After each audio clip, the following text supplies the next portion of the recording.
عزیز طلباء طالبان السلام علیکم. اردو ایس ایل بی اے بی ایس سی بی کام سیکنڈ ایئر کے تمام طلباء طالبات، آپ سبھی جانتے ہیں کہ ہم نے ہمارے نصاب کا پہلا حصہ غزل اس کو مکمل کر لیا ہے، جس میں 5 غزل و شعراء ہیں اور ان کی 2 غزلیں ہیں. ان سبھی کا ہم نے میں تشریح مطالعہ کیا ہے. اب نصاب کا دوسرا جو حصہ ہے وہ ہے نظم.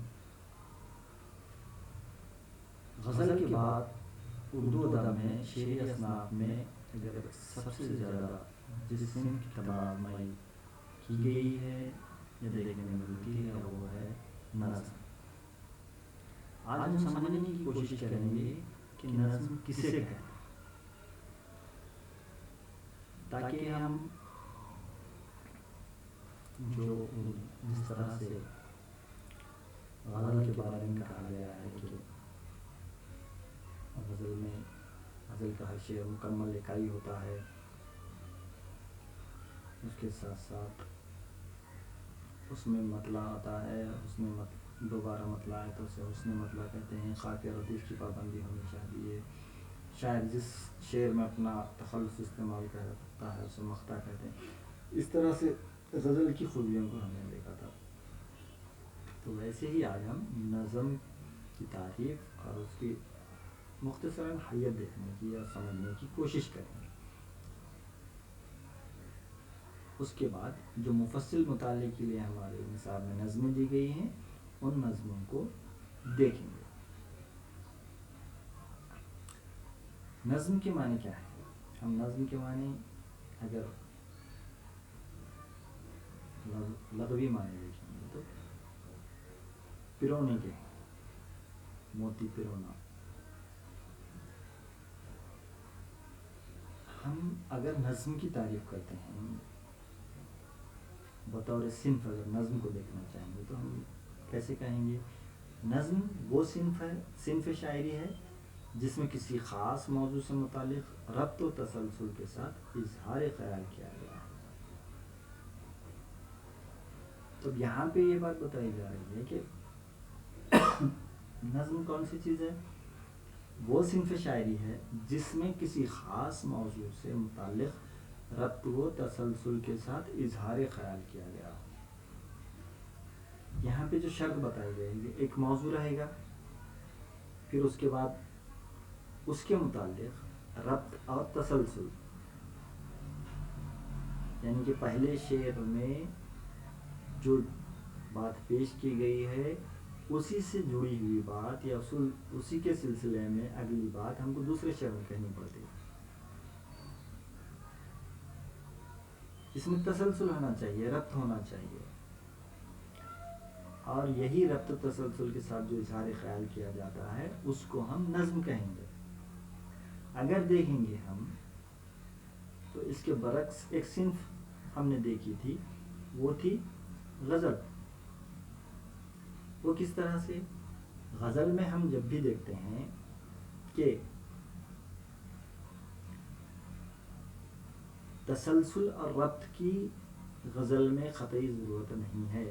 شاعر پہلے شعر میں جو بات کر رہا ہے اس کو پوری آزادی ہے کہ وہ دوسرے شعر میں کوئی اور بات کر سکتا ہے. مثال کے طور پر شاعر پہلے شعر میں اگر آسمان کی بات کر رہا ہے تو دوسرے شعر میں زمین کی بات کر سکتا ہے.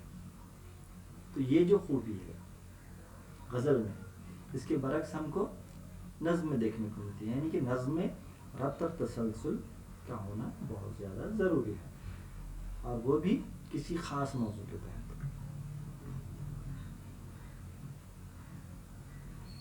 غزل میں جہاں ہر شعر ایک مکمل اکائی ہوتا ہے، وہیں نظم خیال کے اعتبار سے ایک تسلسل ہوتا ہے اور نظم کے تمام اشعار ایک دوسرے میں پیوست ہوتے ہیں.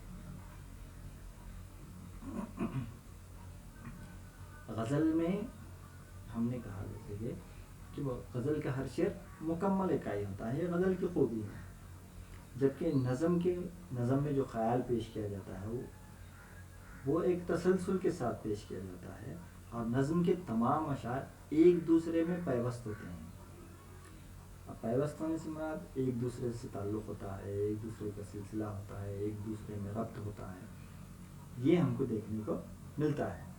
اس طرح غزل کو چھوڑ کر دیگر اصناف سخن سب نظم کے دائرے میں شامل ہیں۔ اگر ہم شعری اصناف، اردو ادب کی شعری اصناف میں غزل کو چھوڑ دیں تو بقیہ جتنے بھی شعری اصناف ہیں وہ نظم کے دائرے میں ہی آتے ہیں۔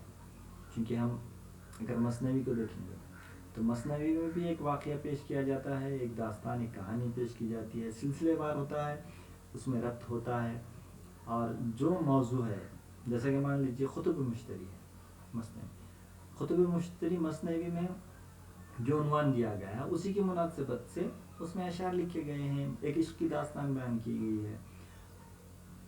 مرثیہ ہے، مرثیے میں بھی جو عنوانات ہوتے ہیں، جیسا کہ مرثیے میں ہم دیکھتے ہیں کہ غم کو پیش کیا جاتا ہے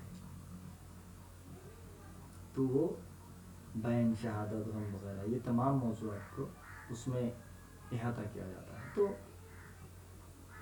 سلسلے وار اس میں بھی بیان کیا جاتا ہے، تسلسل ہوتا ہے، یہ بھی نظم کے دائرے میں آتے ہیں۔ قصیدے کو دیکھ لیجیے، قصیدے میں کسی کی تعریف بیان کی جاتی ہے تو وہ بھی سلسلے وار طریقے سے کی جاتی ہے۔ تو یہ سبھی کے سبھی، اگر ہم غزل کو چھوڑ کر دوسرے تمام شعری اصناف کو دیکھیں گے تو سبھی کے سبھی شعری اصناف نظم کے دائرے میں آتے ہیں۔ شروع میں نظم کو شعراء نے فنی روایت اور ضابطوں کی پابندی کرتے ہوئے نظمیں کہیں، لیکن بعد میں سیاسی اور تعلیمی و تہذیبی تبدیلیاں اور مغربی شاعری کا اثر قبول کرنے کی وجہ سے نظم کے روایتی اسلوب میں کافی تبدیلیاں پیدا ہوئیں۔ اب یہاں پہ ایک بات بتائی جا رہی ہے کہ جو نظم ابتدا میں اصول و ضوابط اور پابندیوں کے ساتھ لکھی جاتی تھی، وقت کے ساتھ ساتھ اس میں بہت ساری تبدیلیاں آئیں، خاص طور پہ مغربی شاعری کا اثر جس وقت ہماری اردو شاعری نے قبول کیا، اس کے نتیجے میں یہ روایتی جو نظمیں لکھی جاتی تھی اس کا بہت بڑی تبدیلی واقع ہوئی، اور یہ روایتی انداز اور اسلوب کو چھوڑ کر دوسرے طرز کی نظمیں بھی لکھی جانے لگی۔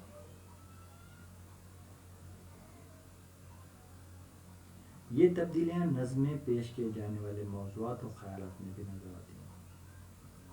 تو یہاں پہ تبدیلی جو آئی صرف اسلوب میں ہی نہیں آئی، بلکہ نظم میں پیش کیے جانے والے جو موضوعات تھے اور جو خیالات تھے وہ بھی وقت کے ساتھ ساتھ تبدیل ہوتے چلے گئے، اور ان کی ایک نئی ساخت بھی ہم کو دیکھنے کو ملتی ہے۔ چنانچہ 19ویں صدی ہی میں ایسی نظمیں لکھی گئیں جو خافیہ اور ردیف سے آزاد تھیں اور اپنے موضوعات و خیالات کے اعتبار سے بھی قدیم شعراء کی نظموں سے یکسر جداگانہ اور مختلف تھیں۔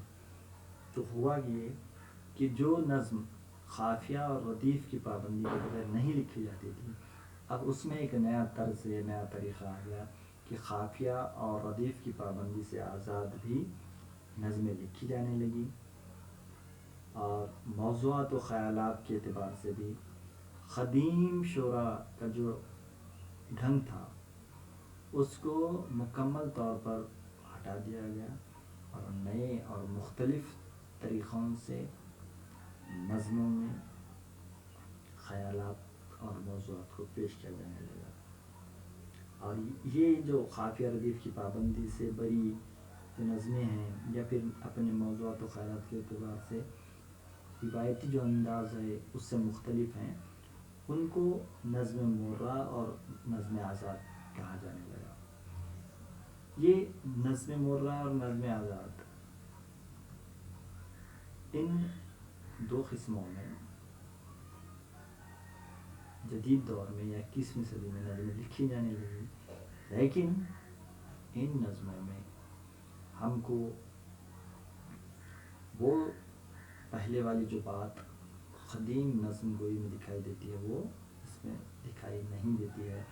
لوگوں نے ذائقہ بدلنے کے لیے اس قسم کی نظمیں لکھی، لیکن قارئین نے اس کو اتنا پسند نہیں کیا جتنا کہ روایتی نظموں کو پسند کیا تھا.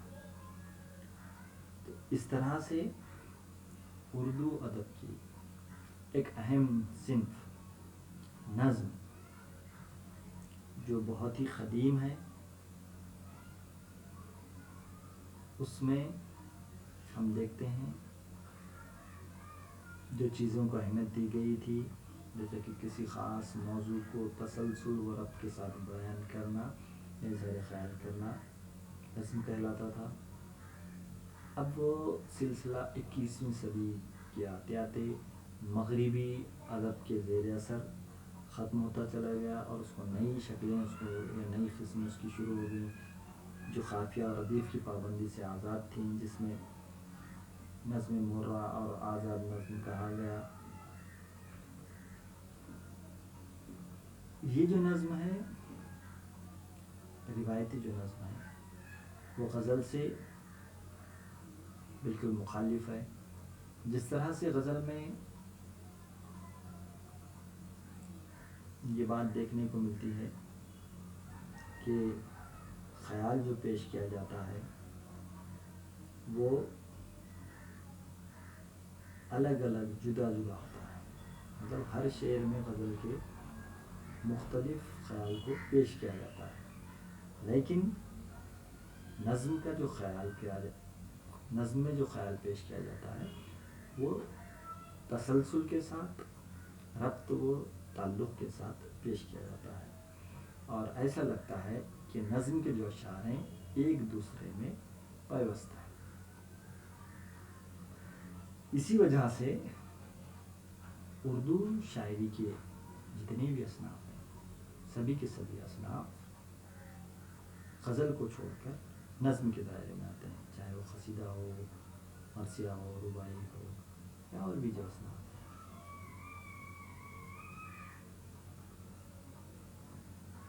نظم جو روایتی انداز کی تھی، ایک وقت تک اس کی اصول و ضوابط یا وہ جو روایتی انداز ہے اس کو قائم رکھا گیا، لیکن پھر دوسرے ادبوں سے متاثر ہو کر، خاص طور پر مغربی ادب سے متاثر ہو کر اس میں جو تبدیلیاں کی گئیں، جس میں موضوعات کی تبدیلی ہو یا اسلوب کی تبدیلی ہو، اور اس کی وجہ سے ایک نئی ساخت پیش کی گئی، اور قافیہ ردیف کی پابندی سے آزاد نظمیں لکھی گئیں، اور موضوعات اور خیالات کے اعتبار سے بھی جو روایتی انداز تھا اس سے مکمل طور پر مختلف انداز کی نظمیں لکھی گئیں. تو یہ تھی نظم کی تعریف. جس طرح سے شاعر اپنے خیالات کو موضوع کے حساب سے ربط و تسلسل کے ساتھ پیش کرتا ہے، اسی مناسبت سے اگر ہم دیکھیں گے تو ایک موتی پرونے والا جو ہوتا ہے، اس کا جب موتیوں کا ہار جب بناتا ہے تو خوبصورت کس انداز سے دکھے گا اس ڈھنگ سے وہ موتی پروتا ہے. تو اسی طرح کا کام شاعر کو کرنا ہوتا ہے. تو یہ جو نظم نگاری کا فن ہے، موتی پرونا کا فن ہے، اور اس فن کو ہم یہ کہہ سکتے ہیں کہ بہت ہی انمول اور کارآمد فن ہے. اس سے مختلف شعراؤں نے مختلف قسم کے کام کیے. یعنی کہ شروعات میں، جیسا کہ جب ہم اگلے لیکچر میں جب اس کا آغاز اور ارتقاء دیکھیں گے تو اس وقت ہم کو اور بھی بہت ساری باتیں واضح ہو جائیں گی کہ کس طرح کے شروعاتی دور میں موضوعات تھے، اور پھر اس میں ضرورت کے حساب سے کس طرح سے تبدیلیاں آتی چلی گئیں، اور پھر دھیرے دھیرے اس نے اپنا جو اندر مختلف موضوعات کو سمجھنے کی جو صلاحیت ہے اس کے ذریعے کس طرح سے لوگوں کو متاثر کیا. ہم یہ کہہ سکتے ہیں کہ مختلف موضوعات نظموں میں پیش کیے گئے. شاید ہی کوئی موضوع ایسا ہو، جو دنیا کا کوئی موضوع ایسا ہو جس کو نظموں میں نہیں پیش کیا گیا ہو. تقریباً تمام موضوعات پر ہی نظمیں لکھی گئی ہیں. تو یہ وقت کی ضرورت تھی اور نظم کو شعراء نے اس کو نظموں میں اپنے اپنے ڈھنگ سے پیش کرنے کی کوشش کی، جس کے نتیجے میں مختلف موضوعات اور عنوانات پر نظمیں دیکھنے کو ملتی ہیں۔ تو یہ ایک بہت بڑی تبدیلی ہے اور یہ نظم کی خوبی بھی ہے۔ شکریہ۔